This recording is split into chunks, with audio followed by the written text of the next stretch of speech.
Gracias por continuar con nosotros. Escuchamos hace un momento, gracias por Pedro de Santiago Benavides.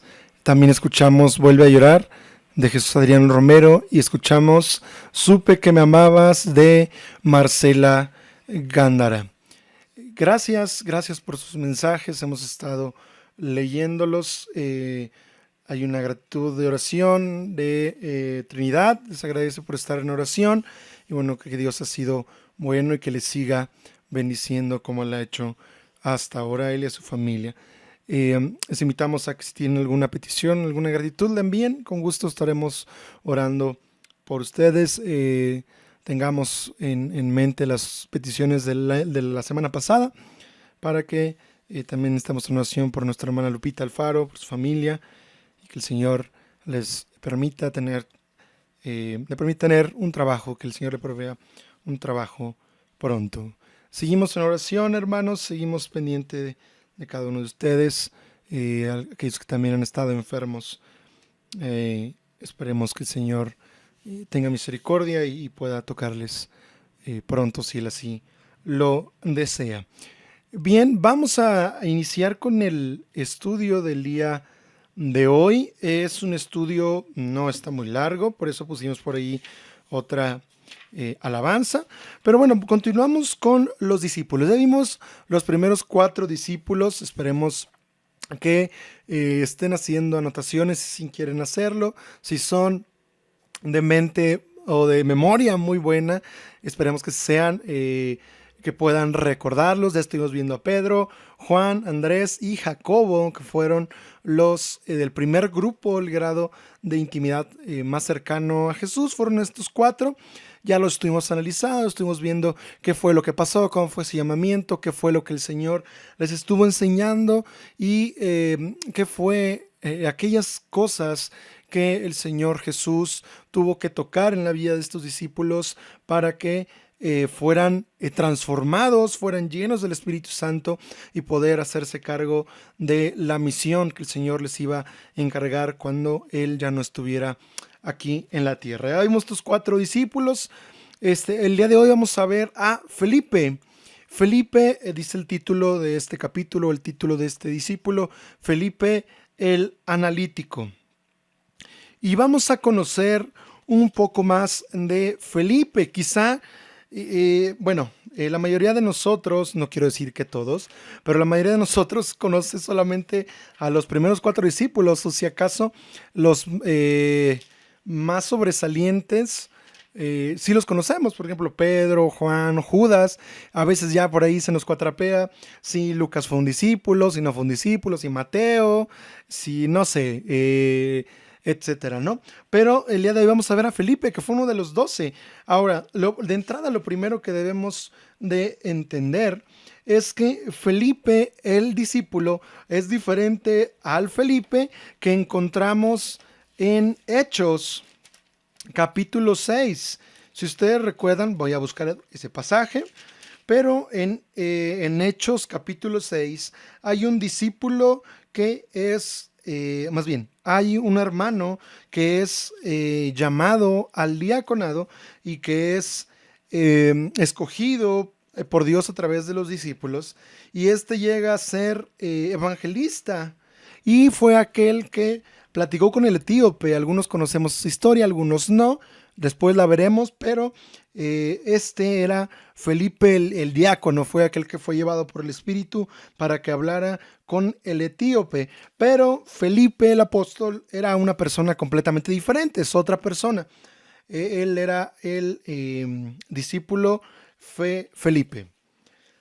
De entrada el Felipe es un nombre griego que quiere decir amante de los caballos. Sabemos que les comparto, si no lo sabían, los 12 discípulos de nuestro Señor Jesús, todos eran judíos. Pero este Felipe, hermanos, tenía un nombre griego. Algunos estudiosos mencionan que probablemente ya sea en su familia o en sus ancestros, en sus generaciones anteriores, cuando fue Alejandro el Grande en el siglo cuarto antes de Cristo era la civilización griega que más se expandió, de tal modo que algunos judíos tomaban enseñanzas de este pueblo griego y se les denominaba helenistas, de tal modo que posiblemente la familia de Felipe pudo haber sido helenista, o sea, traído cultura griega o bueno, haber adoptado algunas costumbres griegas, por lo tanto, pues le pusieron un nombre griego. No menciona la escritura su nombre judío, sino solamente su nombre, el nombre de Felipe, que fue con el que se le conoció. Bueno, no hay que confundir a los dos Felipes, tanto el discípulo como el apóstol, son diferentes. Bien, ¿qué sabemos de Felipe, hermanos? A través de la escritura ya se nos empieza a dar muy poca información sobre los otros discípulos de Jesús. Algunos tienen muy poca información, algunos tienen más información de acuerdo a lo que iban ellos haciendo. Pero los datos que podemos saber de Felipe aparecen en el Evangelio de Juan. En Juan podemos encontrar quién era Felipe y podemos leer un poco de lo que Juan nos cuenta de este discípulo. Pero podemos ver que era una persona completamente diferente de Pedro, Andrés, Jacobo y Juan. Dice la escritura que era un analista clásico, era una de las personas que pensaba mucho las cosas, que analizaba mucho las situaciones, de tal forma que, a diferencia de los primeros cuatro discípulos, era una persona poco impetuosa, era más calculadora, era un hombre de números, un hombre práctico que se guiaba por las reglas y no era propenso a pensar en lo que estaba por y bueno, lo que menciona es que analizaba demasiado de tal forma que las acciones que hacía eran pensadas, no eran que fueran impetuosas como Pedro, sino que Felipe analizaba mucho más las cosas, mucho más la situación, de tal forma que lo que hacía era ya previamente analizado en su cabeza. Es de aquellas personas, hermanos, de aquellas hermanos quizá de la iglesia o hermanos de carne en nuestra familia, o quizá algún hijo, algún compañero de trabajo, pero es aquella persona que analiza demasiado las cosas y que está pensando y pensando y pensando y pensando sobre una actividad o sobre algo que vaya a realizar. Es aquel que es aguafiestas, que es pesimista en algunas ocasiones, piensa demasiado las cosas y cree que pues no va a llegar al final o al fin de la actividad que quiere realizar. Tiene partes buenas el ser analítico, pero también, como todo, en extremo es malo también. Es un individuo de visión estrecha. Puede ver solamente aquello que está delante de sus ojos, pero es incapaz de ver el cuadro global y a menudo se obsesiona por identificar las razones por las que las cosas no se pueden hacer, en lugar de encontrar nuevas formas de hacerlas. Su predisposición era hacia el pragmatismo y el cinismo, y a veces hacía el derrotismo en lugar de ser un visionario. Son aquellas personas, hermanos, que delante de alguna actividad o delante de algún eh, reto, por así decirlo, podemos visualizarlo y lo analizamos. Hay algunos que son arrojados y que a pesar de que lo vean muy complicado, van y tienen confianza y siguen adelante, pero hay algunos como Felipe que analizamos mucho las cosas y preferimos a veces ir más en calma. Cualquiera de los dos extremos es malo, trae consecuencias. El ser muy arrojado a veces nos trae consecuencias más rápido, y ser muy analítico a veces ya no tienes la oportunidad de decidir, ya se cerró la oportunidad, etcétera. Entonces cualquiera de los extremos es malo en exceso. Hay que tener mucho cuidado. Pero bueno, vamos al llamado de Felipe. ¿Cómo fue el llamado de Felipe? El llamado de Felipe lo podemos encontrar en Juan capítulo 1. Después de que el Señor Jesús tiene contacto con Juan, Andrés, Jacobo y Pedro, el primer discípulo de este segundo grupo, el primer discípulo al que él llama es a Felipe. Lo podemos encontrar en Juan capítulo 1, versículo 43. Dice, el día siguiente quiso Jesús ir a Galilea y halló a Felipe y le dijo, sígueme. Los escritores, hermanos, señalan que esta frase que el Señor Jesús les dice a sus discípulos, la podemos encontrar primeramente que se la dice a Felipe, le dice, sígueme. Y la escritura menciona que Felipe era de Betsaida, o sea, de la misma ciudad de donde eran Andrés y Pedro. Menciona la escritura que eran de la misma ciudad. Entonces los investigadores, aquellos que leen la escritura y que pueden hacer escritos o libros o que han tratado de ver los tiempos, cómo fueron más o menos las actividades, cómo se desarrollaron, mencionan que posiblemente Andrés, Pedro y Natanael se conocían. Natanael dice, el libro que estamos estudiando, que él también era pescador, de tal forma que posiblemente, muy posiblemente, se conocían, al menos tenían un trato, o al menos se habían visto. No eran hombres desconocidos en cuanto a cómo eran o a cómo se desarrollaban. Eran de la misma ciudad. Pero bueno, pongamos específico énfasis en la frase. Cuando Jesús halla a Felipe, lo único que le dice es, sígueme, sígueme nada más. Le dice, esa frase también la podemos encontrar en Juan capítulo 21, versículos 19 y 22, cuando al apóstol Pedro, después de que traiciona a Jesús, el Señor Jesús es resucitado por el Padre y él está con sus discípulos, convive con ellos, le dice a Pedro que si lo ama, le pregunta 3 veces y le dice que guarde, que proteja a sus ovejas, que guarde a sus compañeros de ministerio y al final le dice, sígueme. Entonces, esta frase es interesante porque es una sola frase, no le dice nada más ni a Pedro al final, ni a Felipe, pero era necesario en el caso de Pedro que el Señor le diera esta palabra de confianza, de decir, ya te perdoné, ahora sígueme, no te quedes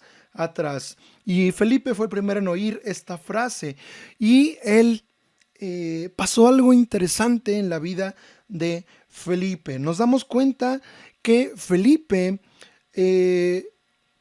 dicen el estudio, que Felipe era una persona que estaba en busca del Salvador, que estaba en busca del Mesías, que estaba en busca de aquel que había sido prometido, que estaba en búsqueda de aquel que la escritura hablaba, de tal forma que mencionan que Felipe era también un seguidor de Juan el Bautista. Entonces, cuando encuentra a Jesús, él había estado buscando y buscando y buscando y buscando y esperando y añorando y leyendo, investigando, viendo por aquí, viendo por allá, y de repente el Señor Jesús le encuentra y le dice, sígueme,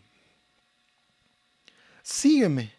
Y podemos entender, hermanos, y podemos ver que el corazón de Felipe se encendió de tal forma que Felipe le siguió en un instante, con una frase, solamente le dijo, sígueme. En un instante fue suficiente para que sus oídos, sus ojos y su corazón fueran abiertos y estuvieran preparados para seguir a Jesús.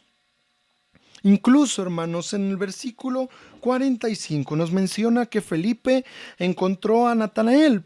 Dicen que ellos no eran hermanos, pero que eran conocidos, y le dijo, hemos hallado al Mesías, a aquel quien escribió Moisés en la ley, así como los profetas, a Jesús, el hijo de José de Nazaret. Ahora, podemos ver en sus palabras un gozo, un regocijo de decir, por fin le encontramos, le hemos hallado, aquel que hemos estado buscando, aquel que nos han predicado, de aquel que hemos leído, aquel que sabemos que ha de venir, lo hemos encontrado. Así dice la escritura.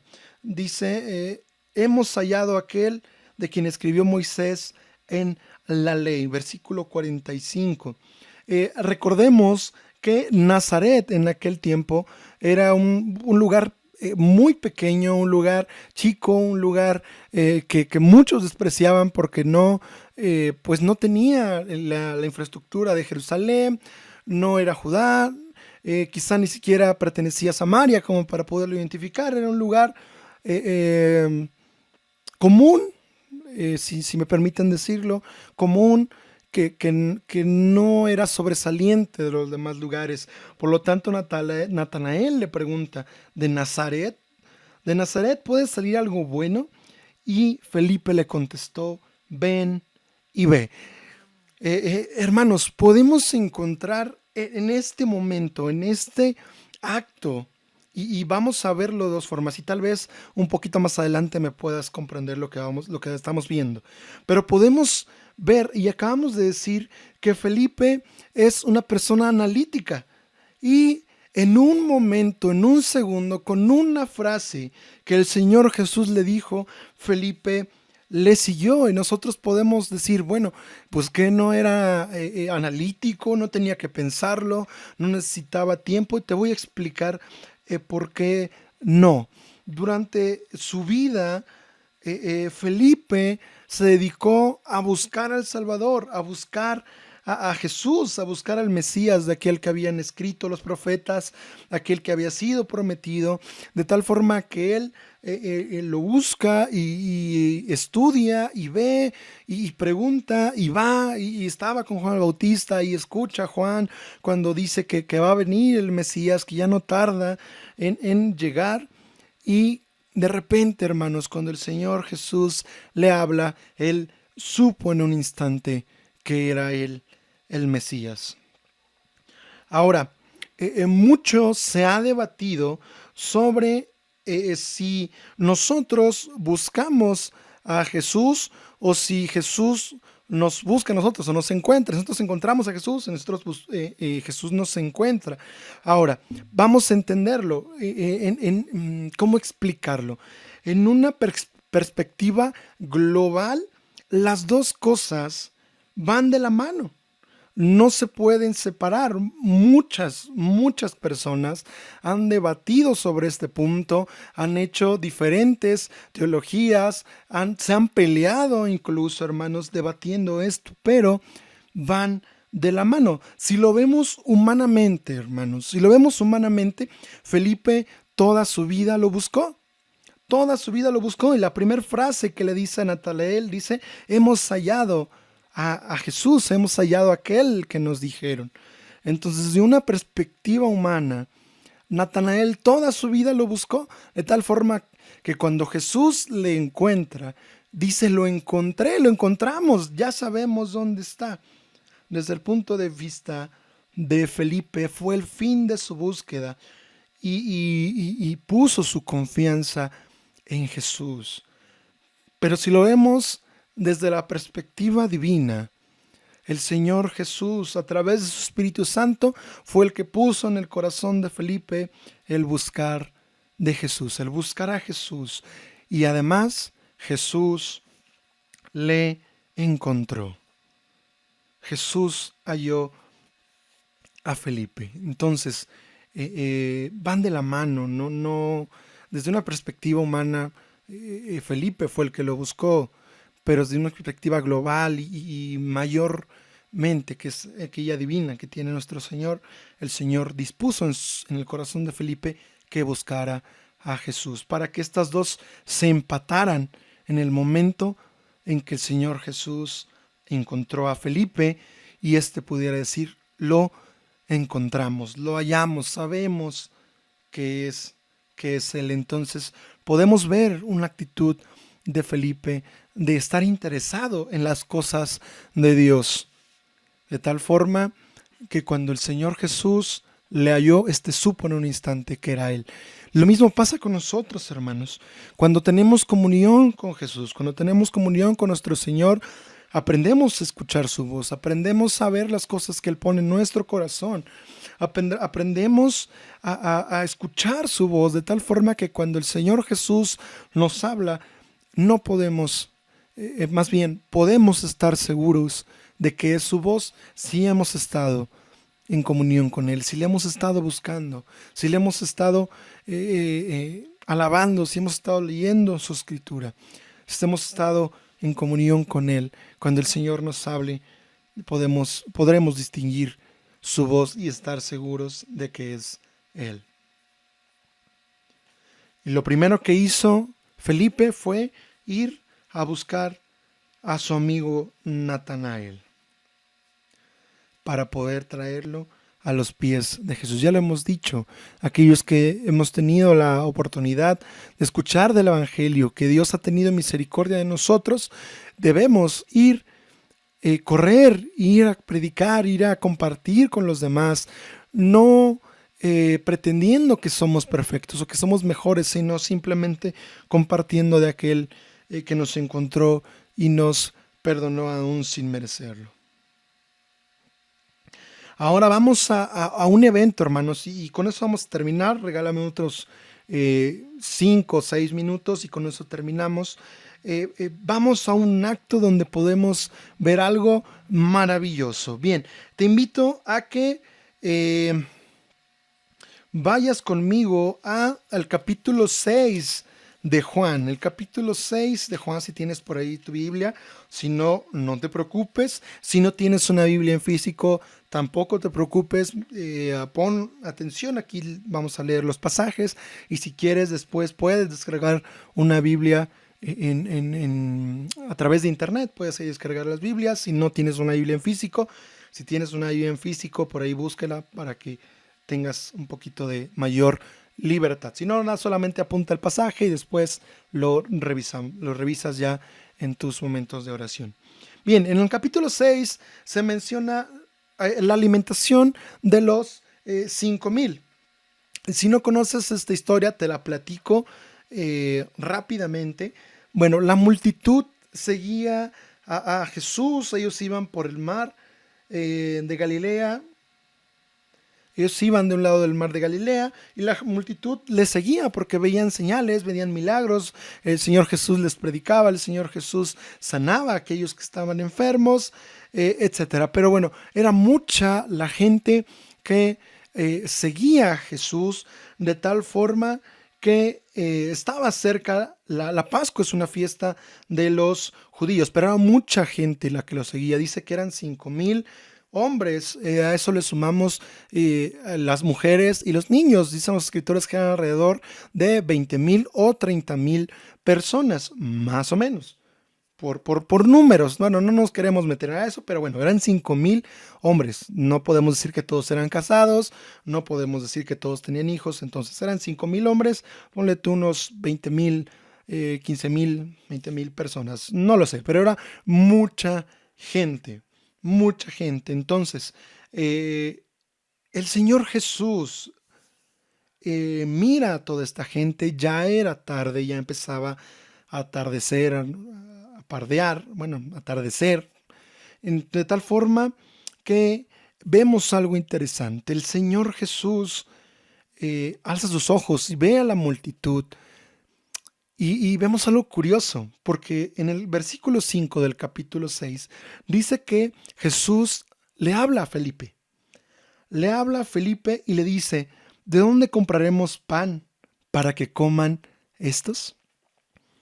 Ahora, yo no sé tú en qué, si tú fueras Felipe, imaginemos un momento que tú eres Felipe, que yo soy Felipe, vemos una gran multitud y el Señor Jesús te dice, Felipe, ¿dónde vamos a conseguir comida? ¿De dónde vamos a comprar comida para que todos estos coman y puedan alimentarse?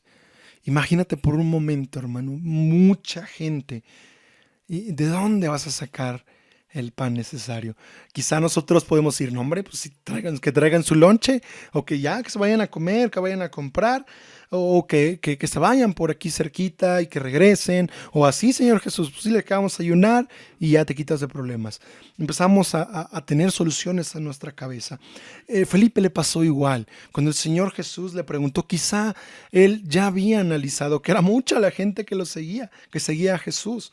De tal forma que el versículo 6 nos da la clave. Dice, pero esto decía Jesús para probarle, porque él sabía lo que había de hacer.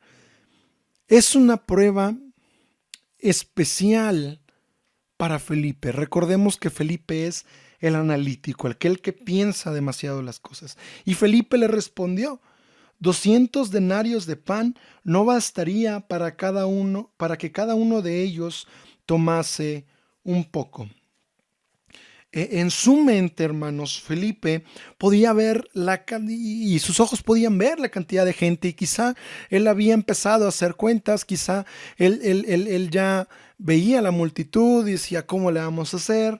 ¿Qué va a pasar? El Señor Jesús le pregunta, todavía lo meten en más complicaciones porque tenía que pensar algo rápido, él ya a lo mejor tenía algo en mente y dice, ¿sabes qué? Con 200 denarios de pan no la vamos a hacer, no vamos a ajustar de dinero para poder alimentar a todas estas personas, porque todavía faltamos nosotros, falta nuestro hospedaje, y no podemos ajustar para todos estos. Ahora, Felipe, hermanos, había sido testigo de los milagros que había hecho Jesús. Quizá lo más correcto o lo que pudo haber dicho era, no sé, Señor Jesús, tú puedes alimentarlos. O quizá, ¿sabes qué, Señor Jesús? No lo sé, pero sé que tú puedes mandarles pan como en el desierto y carne como en el desierto al pueblo de Israel.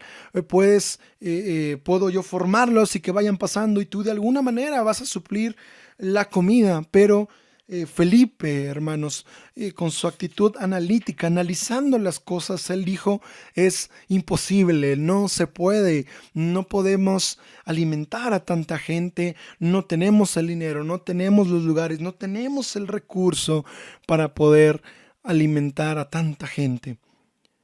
Era prácticamente imposible la tarea que el Señor Jesús le estaba pidiendo o la opinión que estaba pidiendo a Felipe para probar su corazón.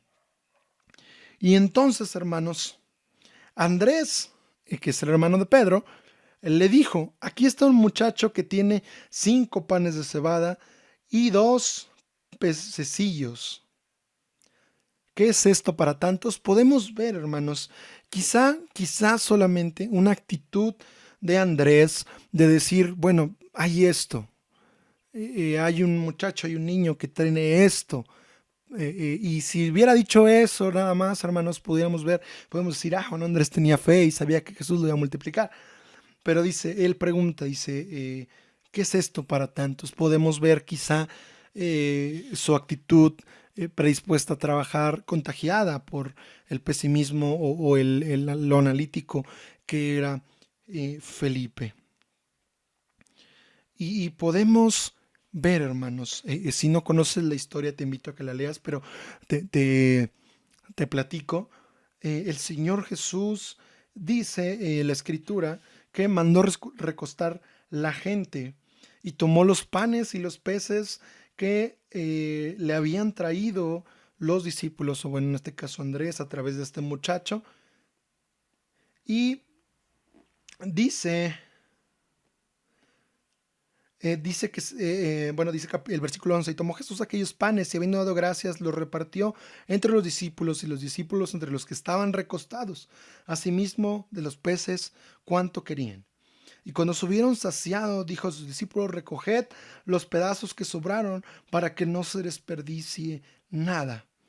Recogieron pues y llenaron 12 cestas de pedazos que de los 5 panes de cebada sobraron a los que habían comido.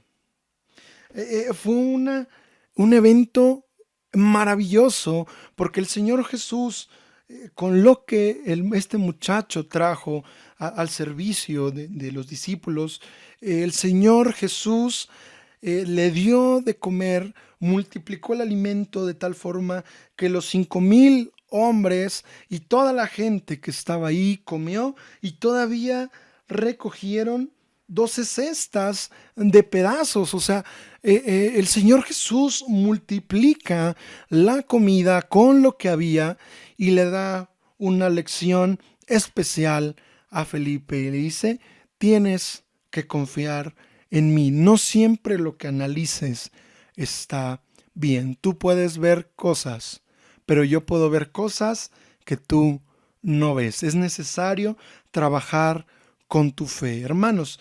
Y con esto ya terminamos.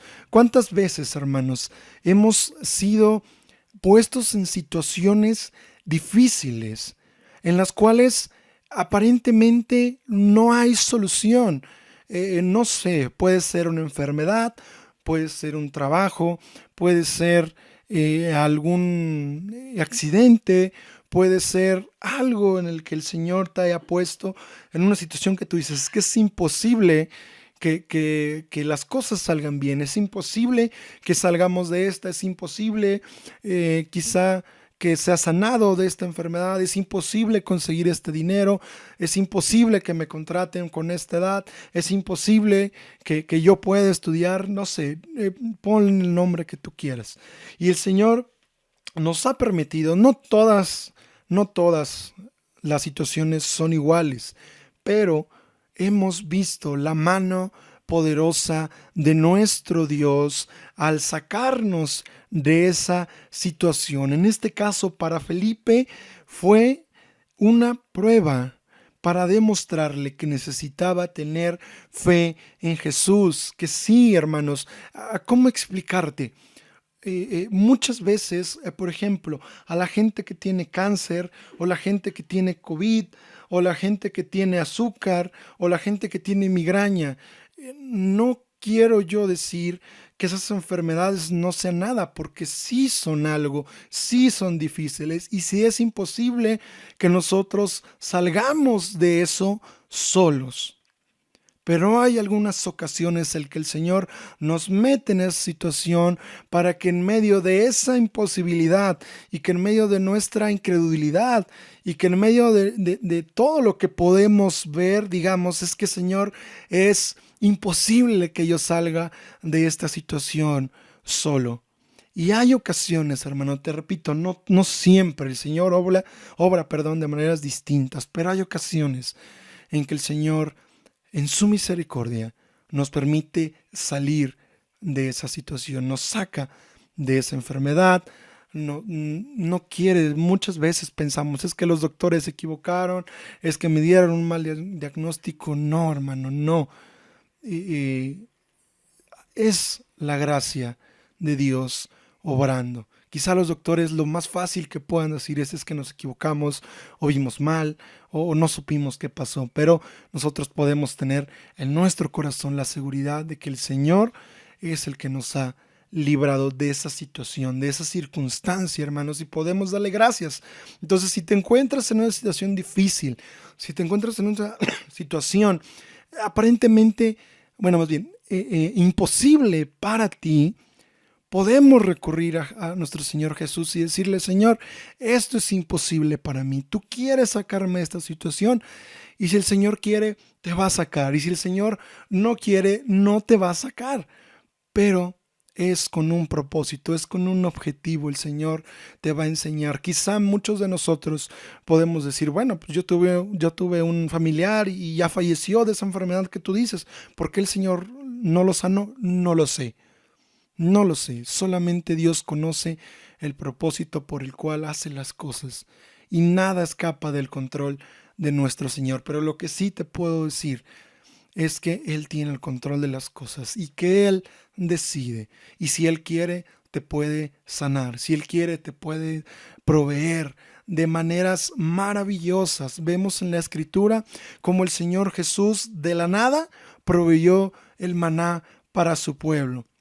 El Señor Jesús abrió el mar rojo, el Señor Jesús les proveyó carne, el Señor Jesús les sustentó, el Señor Jesús permitió que sus enemigos se mataran solos para librar al pueblo de Dios, para librar a su pueblo.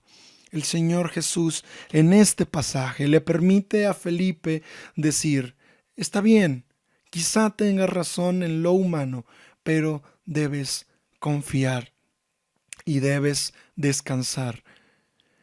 Podemos ver en Felipe, hermanos, sí un análisis, pero podemos ver que a partir de ahí, hermanos, empezó a confiar en Jesús. Aquellas personas que somos analíticos, aquellas personas que si no checa en nuestra cabeza no lo podemos entender, debemos descansar en nuestro Señor Jesús. Podemos ver su mano poderosa y si Él quiere, nos puede sostener. Y si Él no quiere, está bien, pero podemos descansar en lo que Él puede hacer. Si tú te encuentras en una situación muy difícil, dile a Jesús, Señor, no puedo con esto. No puedo, no sé qué hacer, no sé a dónde ir, no tengo sustento, estoy enfermo, tengo tal problema, etcétera. El Señor va a obrar en tu vida, pero refúgiate en Él, descansa en Él y Él hará grandes cosas. No sé cómo obré, no te lo puedo asegurar, pero sé que lo más importante es tu salvación. Y si el Señor Jesús ya te salvó, no te preocupes. Tu vida espiritual, tu vida eterna está a salvo en Él. Pero descansa en Él. Si tienes alguna necesidad, si tienes alguna enfermedad, puedes descansar en aquel que es dueño de todo, en aquel que es perfeccionado y alabado y aquel que le encanta desafiar las cosas imposibles para ti y para mí. Te platico y con esto termino rápidamente una de las experiencias en las que pudimos ver juntos la gracia de nuestro Dios. Hace ya 6 años en la iglesia en la cual asistimos, tuvimos una convención de jóvenes, nos encargaron tener una convención de jóvenes y era un reto muy grande que al principio se veía alcanzable, al principio se veía como algo que queríamos realizar bien, empezamos a hacer cotizaciones, empezamos a trabajar, eh, nos juntábamos a hacer presupuestos, a ver qué hacía falta, etcétera. Empezamos a trabajar. Recuerdo que no tuvimos todo el año, empezamos a trabajar alrededor de junio, julio y la convención era en diciembre y nos faltaba dinero. Me acuerdo que hicimos esa reunión y nos faltaba mucho dinero, el cual no teníamos y necesitábamos urgente porque necesitábamos ir pagando varias cosas. Eh, Recuerdo que con Salvador, que fue con el que estuvimos laborando un poco más, nosotros veíamos y decíamos, ay, ¿cómo le vamos a hacer? Es mucho dinero, no lo tenemos, necesitamos pagar camiones, necesitamos pagar lugares, necesitamos pagar comida, necesitamos pagar servicios, etcétera. No teníamos el dinero. Y yo recuerdo que en uno de los momentos en los que platicábamos ya en confianza, dijimos, bueno, el Señor proveerá. Y veíamos el pasar de los meses y el pasar de los meses empezamos a vender, empezamos a hacer actividades, empezamos a intentar sacar dinero de todos lados, no lo conseguíamos y era una presión tan difícil que nos decimos, ay, ¿cómo le vamos a hacer? Falta un mes y medio y no tenemos el dinero y no tenemos el dinero.